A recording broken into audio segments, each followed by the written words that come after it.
नमस्कार, मैं अंजलि मिश्रा। स्वागत है आप सभी का द न्यूज में। आपको बता दें कि प्रधानमंत्री नरेंद्र मोदी मंगलवार को ही दक्षिण अफ्रीका के जोहान्सबर्ग में 15वें ब्रिक्स शिखर सम्मेलन में हिस्सा लेने के लिए पहुंचे और इसके बाद उनका वहां जोरदार स्वागत किया गया। एयरपोर्ट से लेकर होटल तक हर जगह प्रधानमंत्री नरेंद्र मोदी के तारीफों के पुल बांधे गए, कसीदे पढ़े गए। प्रधानमंत्री नरेंद्र मोदी को लेकर लोग बेहद ज्यादा एक्साइटेड भी नजर आए। प्रधानमंत्री नरेंद्र मोदी का दक्षिण अफ्रीका के जोहान्सबर्ग शहर में भी हैं और ऐसे में एयरपोर्ट के बाद उनका साउथ अफ्रीका में जो है बहुत आप कह सकते हैं भव्य स्वागत किया गया। पीएम मोदी को अब गॉर्ड ऑफ ऑनर से भी नवाजा जाएगा और यह पहली बार नहीं हो रहा है जब पीएम मोदी को इस तरीके से सम्मानित किया जाएगा। पीएम मोदी जब पेरिस के दौरे पर थे तब भी वहां उन्हें गॉर्ड ऑफ ऑनर से सम्मानित किया गया था। यही नहीं, मोदी जी का सैंटन सन होटल के सभी उम्र के भारतीय प्रवासी सदस्यों द्वारा जोरदार स्वागत किया गया। पीएम मोदी के दक्षिण अफ्रीका आने पर दक्षिण में रह रहे भारतीय मूल के लोगों ने उनका स्वागत किया। मोदी जी के नाम के मोदी मोदी नारे लगाए, वंदे मातरम के नारे लगाए और भारत माता की जय के नारे लगाए, जय श्री राम भी बोलते नजर आए। यही नहीं, वहां के लोगों ने भी अपने बयान दिया और कहा कि भारतीय समुदाय के सदस्य शहर में पीएम मोदी के आगमन पर उनका स्वागत करने के लिए दक्षिण अफ्रीका के जोहान्सबर्ग के स्टैंडनसन होटल के अंदर एकत्र हुए। दक्षिण अफ्रीका के जोहान्सबर्ग में भारतीय मूल की जो लोग हैं वो वहां पर उनके स्वागत में निगाहें बिछाए थे और इसके बाद प्रधानमंत्री नरेंद्र मोदी का वहां आगमन होता है। जरा देखिए तस्वीरों में किस तरीके से प्रधानमंत्री नरेंद्र मोदी के लिए उत्सुकता देखने के लिए मिल रही है और क्या कुछ वहां पर लोग कहते नजर आ रहे हैं। I am so excited. It's something I least expected from him. He sits in my heart. He's a man who amplifies tenacity, respect and love. You just feel pure love coming from him, and I felt that. And he took the time out to recognize that I was on oxygen, and he thanked me for coming to see him. He's humble.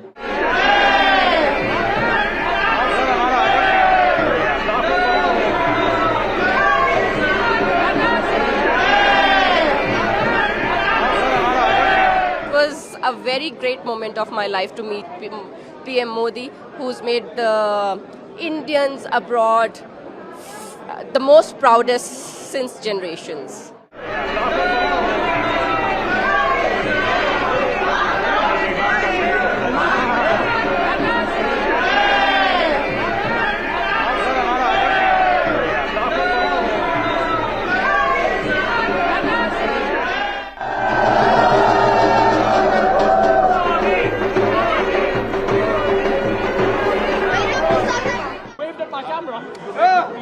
Yes, I was able to handshake him also. Okay, and he said anything to you? Not really, but he smiled at me and I was so happy.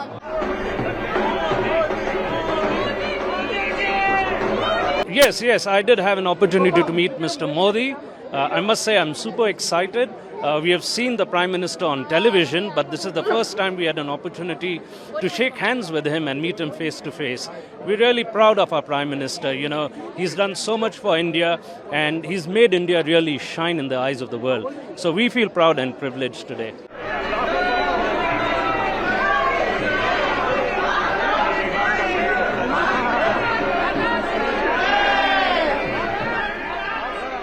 हमारी बहुत उम्मीद है कि ये जो trip होएगा BRICS का, specially इसमें साउथ अफ्रीका और इंडिया की रिलेशनशिप्स और बढ़ जाएगी। हमारी रिक्वायरमेंट्स काफ़ी है इस कंट्री में क्योंकि अनएम्प्लॉयमेंट बहुत जास्ती है, and our wishes are that the prime minister should engage the biggest companies of India like Reliance, Tata groups to come to Africa and employ local Africans in big numbers so that the unemployment decreases and Indian companies grow up in big way, because इधर land का कोई problem नहीं है, अच्छी land है in most of African countries जिधर के farming भी हो सकती है, industries भी लग सकती है और काफ़ी improvements हो सकती हैं। जो Indian companies को shortage उधर है इधर मिल सकती है उनको। जैसे यहाँ पे आईटी सेक्टर है, ऑटोमोबाइल सेक्टर है, माइनिंग सेक्टर है, which are really progressing very very fast. I think एक अच्छी अपॉर्चुनिटी होगी दोनों कंट्रीज़ के इकोनॉमिक रिलेशंस फर्दर इम्प्रूव करने के लिए। एंड जैसे मेरे कोलीग ने अभी पहले बोला था, यहाँ पे अनएम्प्लॉयमेंट रेट काफ़ी हाई है, तो I think with Indian companies coming here उससे बहुत फ़र्क पड़ेगा। They can provide jobs to people and यहाँ पे अनएम्प्लॉयमेंट रेट कम होगा तो जो सबसे बड़ी वरी हमारी साउथ अफ्रीका में रहती है वो क्राइम की है, that will also reduce. So we are really looking forward to his visit. कल शायद अब हमारे को मौका भी मिलेगा उनसे मिलने का। So we are very very excited. आप लोग यहाँ पर रोड्स के ऊपर देख सकते हैं डिफरेंट बैनर्स, बिलबोर्ड्स लगे हुए हैं, तो excitement is very very clear and we are glad he is coming to here. जैसे कि आपने देखा कि किस तरीके से लोग काफी ज्यादा एक्साइटेड है, भारत माता की जय और जय श्री राम के नारे भी लगा रहे हैं। और इसी बीच भारतीय मूल की एक महिला का भी ये कहना है कि प्रधानमंत्री की मौजूदगी में होना वास्तव में सम्मान की बात है। वह एक अद्भुत व्यक्ति है और मेरे हीरो है। इस दौरान लोग पीएम मोदी को देखते ही जय श्री राम के और भारत माता के जय के नारे भी लगाते नजर आए।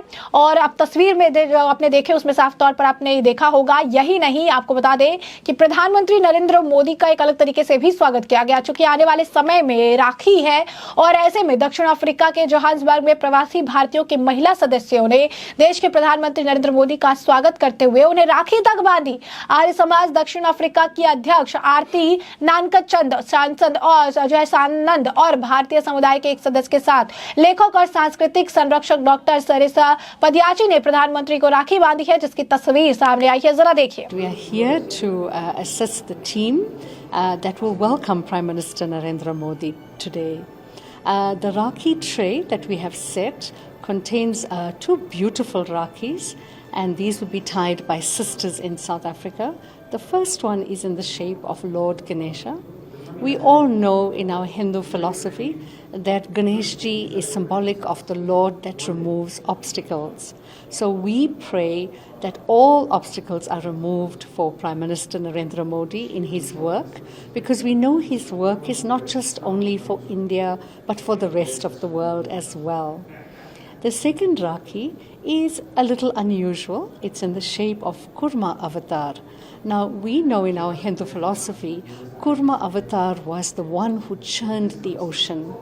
And today we stand as Prime Minister Narendra Modi has crossed Sat Samudra just to be with us, with these long lost sisters of maybe 5 and 6 generations in this land.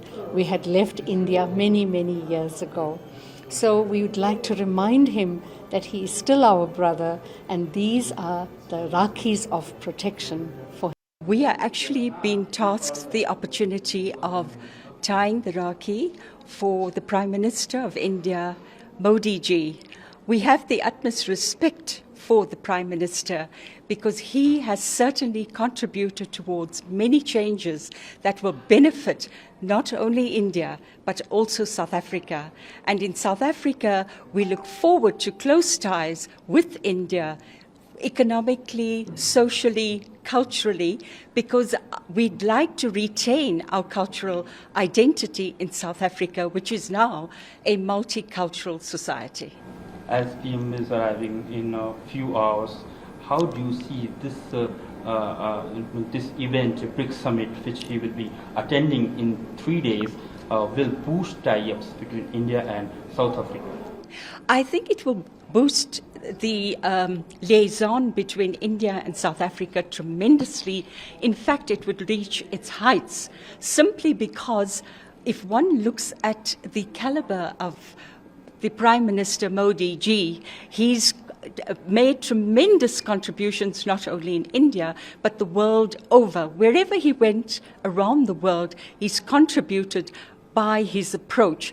And one of the things I think we in South Africa have learned is to follow closely in his. It gives me great pleasure to be present here today to tie a Rakhi for Shri Narendra Modi, who is like a father figure more than a brother figure to us. As you know, we are all children of indentured laborers, and I feel that his presence here today makes us feel that we belong. So it's going to be quite a lovely function, and I know that we are going to give it a very good welcome. as Indian community is very delighted to welcome PM Modi here. How do you see this BRICS summit for which PM Modi is coming here to attend in these 3 days? How it will boost the tie between South Africa and India? Oh, I think he will boost it tremendously. If I look back at the teachings of the Vedas and we look at this whole world, it's one earth and one family. Vasudhaiva Kutumbakam. And that is how Prime Minister Modi sees the world. And I think with his guidance and with his teachings and with his learnings from the Vedas, he is going to definitely make a big change in South Africa. तो जैसे कि आपने देखा कि पूरे पारंपरिक तरीके से हाथ में थाल लिए चंदन और राखी के साथ जो है प्रधानमंत्री का स्वागत किया गया, उन्हें राखी भी बांधी गई। इसके बाद उन्होंने कहा कि पीएम मोदी हमारे लिए भाई से ज्यादा पिता तुल्य है। मुझे लगता है कि यहाँ उनकी उपस्थिति हमें यह महसूस कराती है कि हम पीएम मोदी दुनिया को वसुधैव कुटुंबकम का एक पृथ्वी एक परिवार के रूप में देखते हैं। उन्होंने जो है आगे बात करते हुए कहा कि हमारे मन में पीएम मोदी जी के लिए अत्यंत सम्मान है, क्योंकि उन्होंने निश्चित रूप से कई बदलावों में योगदान दिया है। इससे न केवल भारत को बल्कि दक्षिण अफ्रीका को भी फायदा होगा। न सिर्फ भारतीय समुदाय ने राखी बांधी, बल्कि प्रधानमंत्री नरेंद्र मोदी का दक्षिण अफ्रीका में बेहद खास आध्यात्मिक स्वागत भी हुआ है। जरा देखिए किस तरीके से आध्यात्मिक स्वागत किया गया है। भगवा रंग में हारमोनियम बजाते हुए, गीत सुनाते हुए नजर आए लोग, आप देख सकते हैं। देखिए जरा विजुअल्स।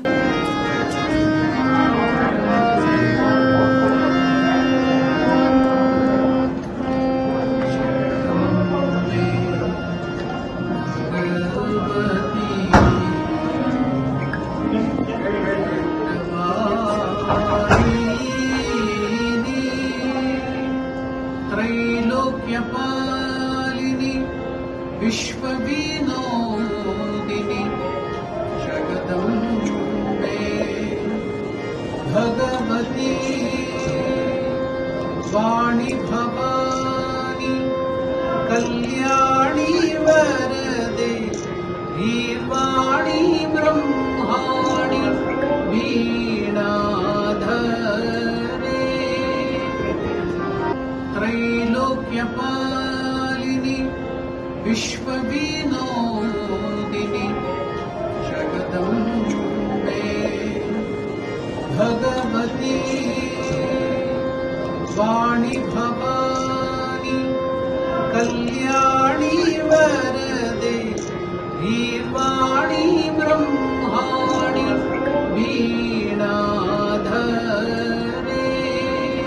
तो जैसे कि आपने साफ तौर पर देखा, बड़े ही सुंदर तरीके से प्रधानमंत्री नरेंद्र मोदी का ये स्वागत किया गया है। ऐसे में प्रधानमंत्री ब्रिक्स सम्मेलन में हिस्सा लेने के लिए साउथ अफ्रीका पहुंच चुके हैं और मंगलवार को ही पीएम मोदी ने ब्रिक्स बिजनेस फोरम को संबोधित किया। इस दौरान विपक्ष पर भी निशाना साधते नजर आए। इससे पहले पीएम ने भारत की उपलब्धियों के बारे में बताया। पीएम मोदी ने कहा कि वैश्विक अर्थव्यवस्थाओं में उथल पुथल के बावजूद भारत तेजी से आगे बढ़ती हुई अर्थव्यवस्था है। आगे भारत जल्द 5 ट्रिलियन वाली इकोनॉमी बनेगा। इतना ही नहीं, भारत आने वाले वर्षों में दुनिया का ग्रोथ इंजन होगा। पीएम मोदी ने कहा ऐसा इसीलिए संभव हो पाया क्योंकि भारत ने आपदा और कठिन समय को आर्थिक सुधारों में बदल दिया। पीएम मोदी ने कहा कि पिछले कुछ सालों में सरकार ने मिशन मोड में बदलाव किया है। उनसे भारत में ईज ऑफ डूइंग बिजनेस यानी व्यापार करने में आसानी में बढ़ोतरी हुई है। बिजनेस करने के लिए अनुमति लेने की जो अलग अलग नीतियां थी उसे जो है उसके भार को अब कम कर दिया गया है। मोदी ने आगे कहा कि मौजूदा सरकार रेड टेप को हटाकर रेड कारपेट बिछा रही है। जी हाँ, बिल्कुल सही सुना आपने, ये बड़ा बयान उनका है। ये कहीं ना कहीं अगर आप देखेंगे तो विपक्ष के लिए भी एक तंज था, जहां पर मोदी जी कहते नजर आए कि मौजूदा सरकार रेड टेप को हटाकर रेड कारपेट बिछा रही है, जिससे व्यापार के विकल्प बढ़े हैं।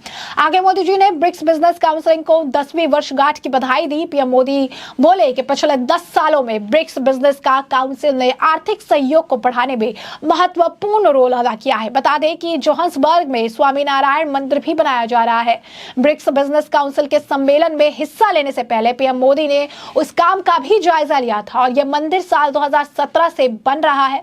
इस साल के अंत तक इसका काम भी पूरा हो सकता है। पीएम मोदी ब्रिक्स सम्मेलन में हिस्सा लेने के लिए 4 दिनों के दौरे पर साउथ अफ्रीका और ग्रीस पहुंचे हैं और इसे लेकर पीएम मोदी के पहुंचने पर प्रिटोरिया हिंदू सेवा समाज के सदस्यों ने उनका स्वागत किया था। ये लोग स्वामीनारायण मंदिर संस्था से जुड़े लोग हैं। साउथ अफ्रीका में 22 से 23 अगस्त को जो है, अगर आपको बता दें कि 15वां ब्रिक्स सम्मेलन होना है तो ऐसे में पीएम मोदी वहां साउथ अफ्रीका के राष्ट्रपति माचामेला सिरिल रामफोसा के न्योते पर जो है पहुंचे थे और यहाँ पर इनका भव्य स्वागत किया गया। भारतीय मूल के लोग बेहद ज्यादा खुश नजर आए और जैसा कि हमने आपको बताया कि भव्य स्वागत के साथ प्रधानमंत्री नरेंद्र मोदी के लिए तारीफों के पुल भी इनके द्वारा बांधे गए, राखी बांधकर भी इनका स्वागत किया। पारंपरिक तरीके से पूरा स्वागत जो है प्रधानमंत्री नरेंद्र मोदी का अफ्रीका में बड़ी धूमधाम से किया गया और प्रधानमंत्री नरेंद्र मोदी ने क्या कुछ कहा ये भी हमने आपको बड़े विस्तार से बताया। तो ऐसे में अब इस पूरे मामले पर आपकी भी जो राय हो हमें कमेंट सेक्शन में कमेंट करके जरूर साझा करिएगा। धन्यवाद।